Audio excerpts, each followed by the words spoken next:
Hi everybody, it's Mike from Inflatable Boarder, and today I'm going to be reviewing the Waterwalker series stand-up paddle boards from Thurso Surf. The Waterwalker SUP is Thurso Surf's all-around paddleboard, and it comes in three different sizes. There's the Waterwalker 132, the Waterwalker 126, and the Waterwalker 120. Those numbers all relate to the length of the board in inches. So the 132 is 11 feet long, the 126 is 10.5, and the 120 is 10 feet. These boards are designed to be a versatile all-around option that you can do a little bit of everything with. There are multiple built-in features you can use on the board, and they come with a great kit of basic accessories as well.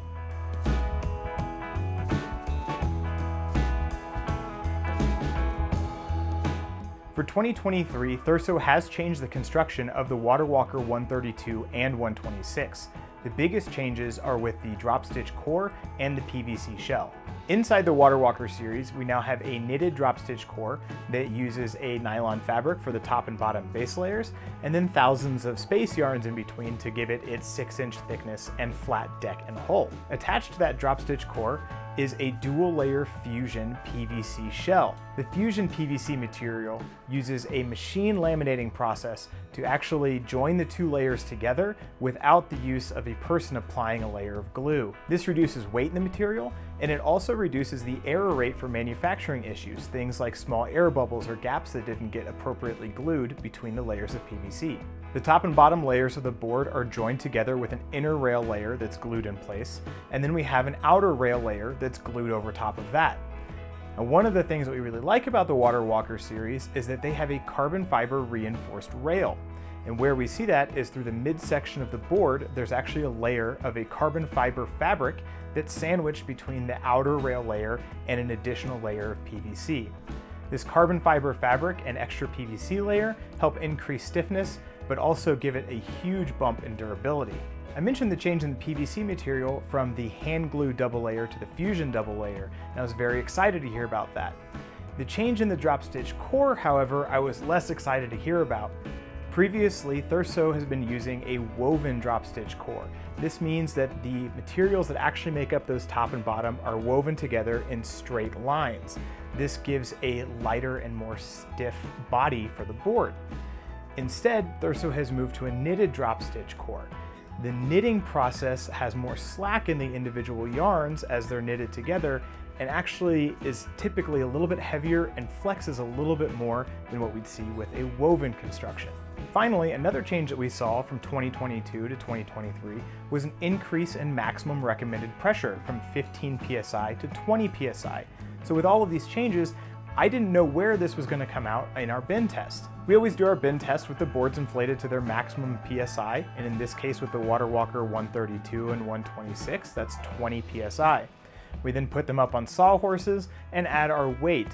With 170 pounds of static weight loaded into the standing area of the board, we did see the Waterwalker 132 and 126 deflect just over 1.5 inches. Now this is exactly our average for all of our bend testing, so it's neither bad nor good, it just does well. So as we're on the water with the Waterwalker 132 and 126, how did it feel? Well, while standing on the board, I didn't notice any flex. However, looking back at our videos and photos, you can actually see the board bending a little bit. Now, I'm a few pounds more than 170, so it's expected to have more bend in the board, but I didn't notice any flex in the board while I was standing on it or moving around on it. I did feel a tiny bit of flex while I was paddling, not much though, but I could feel it significantly more while I was paddling fast for our speed test. Of course, we also put the board through a stress test on the water by bouncing on it. So while I was jumping on the Waterwalker 132 and 126, I could feel them flex fairly significantly, but once I stopped, they did calm down in a nice, predictable manner. They didn't have any tight trampoline-y or bouncy feel to them.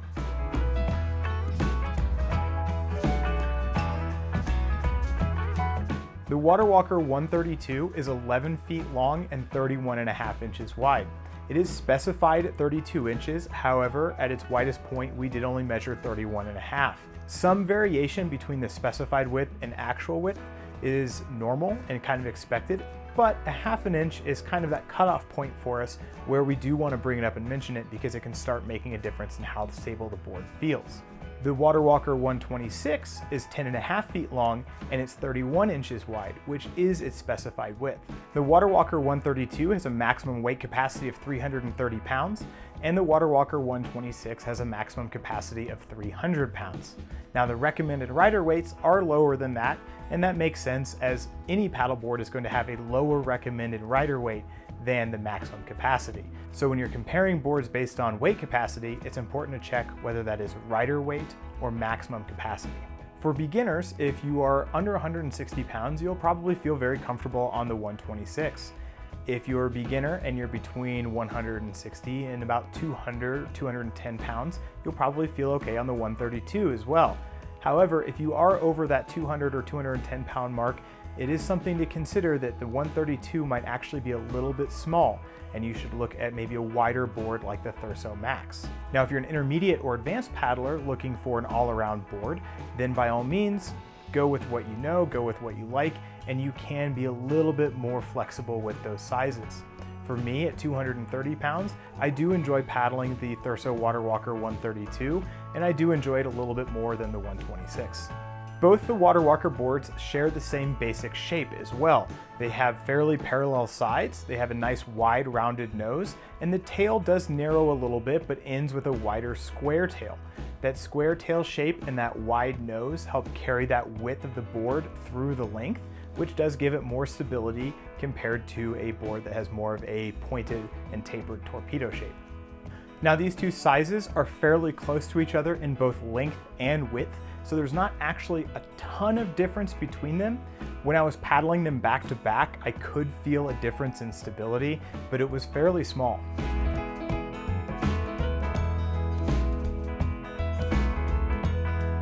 For our speed testing, we use a specialized device called a speed coach, which is designed specifically for paddleboarding to measure our instantaneous speed throughout our various tests. I actually found them to be fairly fast on the water. The Waterwalker 132 had an average sprinting speed of about 5.3 miles per hour, and the Waterwalker 126 came in about 5.2 miles per hour. Now their peak speeds were actually significantly higher than that. The Waterwalker 132, I managed to get to 5.8 miles per hour, and the 126 at 5.6 miles per hour. These speeds can be achieved, but they're not the easiest to maintain over a longer distance. In that case, you're typically going to be paddling a little bit lower cadence and you're looking for more efficiency. At a more casual pace that could be maintained over a longer distance, both the Waterwalker 132 and 126 were still fairly quick. At 25 strokes per minute, I was able to paddle the Thurso Waterwalker 132 at about 3.9 miles per hour and the Waterwalker 126 at 3.6 miles per hour. In addition, each of these boards also had excellent glide performance. The Waterwalker 132 was moving about 20 feet per stroke before slowing down, and the 126 was moving about 19 feet per stroke before slowing down. That actually gives each of these boards a gliding ratio of about 1.8 board lengths. This is a really efficient score for an all-around paddleboard. Typically we're seeing numbers more in the 1.4 to 1.5 range. It's not quite to the level of efficiency of a touring board like the Thurso Expedition 150, but it is pretty close. This means that as you're paddling, you're going to be able to go farther, a little bit faster, and with less fatigue.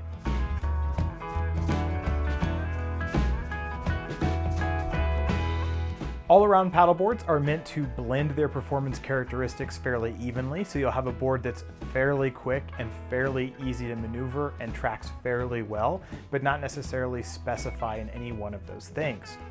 The Waterwalker 132 and 126 both lean more towards having better tracking performance than they do maneuverability. In our maneuverability test, I actually found it a little bit difficult to turn either of these boards. We do a standing 360-degree turn using forward sweep strokes, and we count the number of strokes it takes to complete that task. The Waterwalker 132 took 10 strokes, and the Waterwalker 126 took just under 9.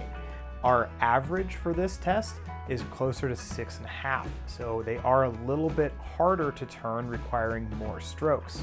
Now, even though it took quite a few strokes to turn the complete 360-degree circle, it was still fairly easy to turn the board that first 90 degrees, needing only about a stroke and a half. So most of the time you will still be able to maneuver and turn the Waterwalker fairly quickly. It's just not going to be as fast for large maneuvers as some other boards. On the flip side of things, both the Waterwalker 132 and 126 track extremely well. In our 10-stroke tracking test, we measure how far the board deviates off course while taking 10 paddle strokes on a single side. With both of these boards, we had nearly the exact same result, between 12 and 13 degrees off course after 10 paddle strokes. This is actually really good for an all-around paddleboard, especially for a shorter all-around paddleboard like the Waterwalker 126. Most people aren't going to be taking 10 paddle strokes on a side, so that tracking performance will actually be even more improved as you switch sides more frequently.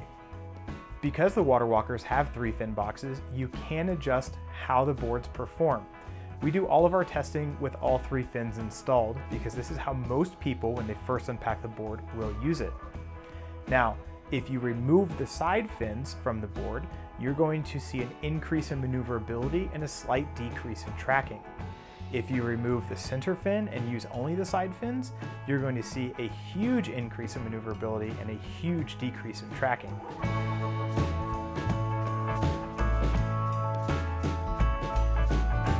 As all-around paddleboards, the Waterwalker series are designed to be used in a variety of different ways, and they have a large number of features built directly onto the boards to help assist with that. Both boards have the same feature set and come with the same set of accessories. Starting off with a few of the more basic features, we do have a high traction but comfortable deck pad that covers the rear 2/3 of the board. The main standing area has both grooves and a logo embossed texture on the foam, and the rear area switches to a diamond texture. It's a little bit more aggressive. It gives you better traction and also a tactile feedback to let you know when you are stepping onto the tail of the board. There's a large cargo area on the nose of the board stretched out between 6 D-rings and a smaller one at the tail between 4 D-rings. In addition to those cargo areas, there's also an adapter on the nose of the board that can accept either a GoPro style foot mount or a threaded mount. In the middle of the board, we've got 4 extra D-rings that are designed to work with the Thurso kayak seat. And we also have 2 sets of Velcroed loops that are designed to work either as paddle holders, or you could also use them as fishing rod holders. Lastly, we do have 3 handles on the top of the board. We have a handle on the nose, 1 in the tail, and 1 in the center, and we have 3 fin boxes on the bottom of the board. Thurso does use 2 different styles of fin boxes for their fins. The center fin is larger, and it's a universal standard fin box, or US fin box, that's compatible with hundreds of different fins that are available. The 2 side fins use a dual tab fin box that's significantly smaller and is likewise compatible with many fins on the market, though not quite as many as the US fin box. The side fin boxes are what we call toed in. If you're looking at the bottom of the board, you'll see that these 2 side fin boxes are pointed in towards the center. Now, this is set up for surfing. This changes how water moves across the fins and how the board engages while you're on a wave face, but it doesn't actually do anything positive while we're on flat water.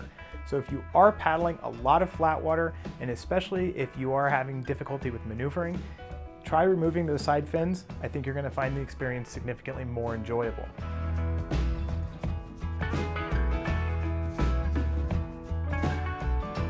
To help make keeping things organized easy, Thurso has included an excellent accessory bag. When you open it up, you'll find that there is a spot for all of the small parts that come with your board, including your leash, your fins, the fin bolts, and your repair kit. With your board, Thurso includes 3 fins. You get an 8-inch surf style or all-around style center fin, and does have a little bit of flex to help protect your fin and your fin box in case you were to run into something shallow in the water. And it comes with pressure fit click fin plugs for a toolless installation. Now, the side fins don't really have a toolless option. The side fins slide into the fin box and then click back into place, and they do feel a little firm. However, if you leave them like that, it's very easy for them to be tapped out of the fin box. So in the fin box, there are small grub screws, and Thurso includes this small fin key that you can use to screw those fins into place so that they won't come out in case they do accidentally hit something. In that accessory pouch, you'll also find a small maintenance and repair kit that includes a valve wrench, a glue brush, and some color-matched PVC patch material. This year, Thurso has also changed their pump from the double-chamber triple-action hand pump to an electric pump that comes with your board. The electric pump comes in its own carrying case, and it has an internal battery as well as a 12-volt power option. It does have very easy operation with a simple LCD screen and control buttons, and the hose uses a quick connect system as opposed to screwing on with screw threads. This makes it even easier and faster to get the hose connected and connected properly. However, if the hose is torqued in the wrong direction when you start the pump, it can vibrate itself off of the pump, so you want to make sure that you don't have anything twisted up too much when you start. The electric pump does work well, however it is not one of the fastest electric pumps that we've used. It seems to switch over to its second stage very early and takes longer to inflate the board because it's working harder to add volume versus pressure. Now everything that comes with the Waterwalker, including the board itself, fits into the Thurso travel bag. Now the travel bag has also had a bit of a change for this year and is now made from a lighter weight nylon material and is significantly more spacious on the inside. This does make it very easy to get everything you need for the day in the bag. However, the lighter weight material is not quite as durable as the older heavyweight nylon, and the backpack straps are now thinner and less comfortable compared to the more heavily padded backpack straps.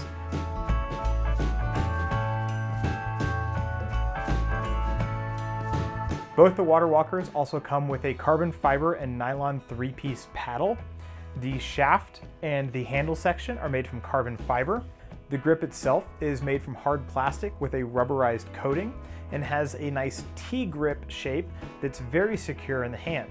It uses a pressure clamp collar to hold the handle section in place and make any adjustments, and there is a length scale printed on the handle section. There's no indexing or other way to automatically align the handle with the blade, so you will need to check that it is aligned every time you adjust the position of the handle. The blade itself is made out of a nylon material that is medium stiffness and has kind of a medium-large shape, around 90 square inches. It has a gentle scoop to it, as well as just a little bit of a rake angle. Now, one of the things I really like about the Thurso paddle is that you can actually upgrade this without having to purchase an entirely new paddle. So rather than spending all that money and getting a whole new carbon fiber shaft, you can actually just purchase the Thurso Carbon Fiber Carbon Elite blade. The Carbon Elite blade weighs less than the nylon blade does. It's significantly stiffer. It's a little bit smaller, but not by much, and it has a double dihedral shape built into the paddle that gives it both a little bit of a power pocket, as well as helps direct water away from the edge of the blade, which reduces fluttering and wandering as you're paddling.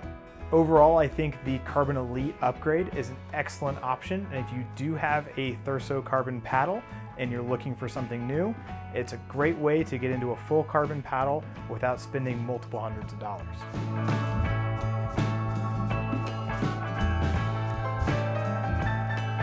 Overall, the Waterwalker 132 and 126 offer a great value package with a highly versatile and user-friendly paddleboard that can do just about a little bit of everything.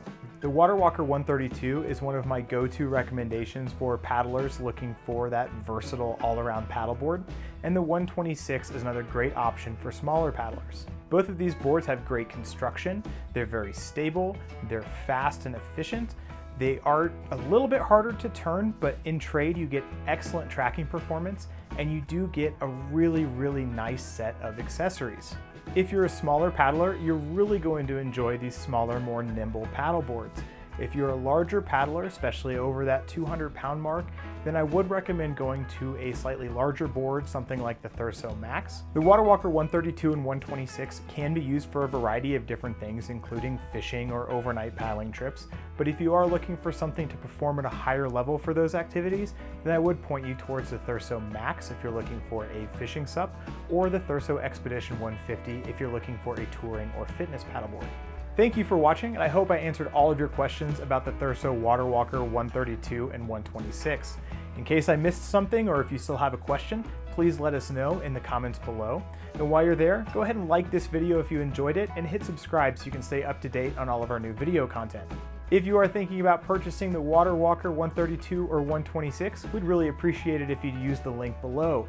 That helps us out tremendously in bringing you more reviews and content, and it doesn't cost you anything extra. And with that, don't forget to wear your PFD, and happy paddling.